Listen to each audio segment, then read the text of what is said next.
دوستو، ہماری سوچ اس حد تک منفی ہو چکی ہے کہ ہمیں مثبت کی علامت میں بھی دو منفی کی علامات دکھائی دیتی ہیں۔ ہمارا میڈیا، ہمارے تعلیمی ادارے اور ہر جگہ سے یہ دیکھنے کو مل رہا ہے کہ پاکستانی معاشرہ، اس کے اندر اخلاقی اقدار ختم ہو چکی ہیں۔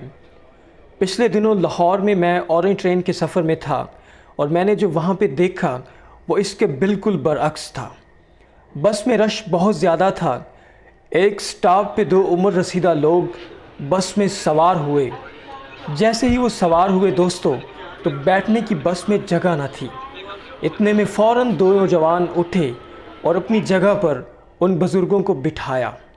اگلے سٹاپ پر بھی دوستو یہی معاملہ پیش آیا، جبکہ دوسری جانب اس سے اگلے سٹاپ پر چند خواتین بس میں جیسے ہی سوار ہوئیں تو پھر یہی معاملہ دیکھنے کو ملا۔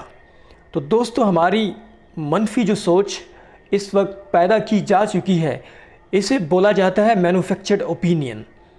بقول حضرت واصف علی واصف، اس کائنات کا سب سے بڑا سچ یہ ہے کہ اس میں حق ڈھونڈنے والے کو حق ملے گا، سچ ڈھونڈنے والے کو سچ ملے گا، اور برائی ڈھونڈنے والے کو برائی ملے گی۔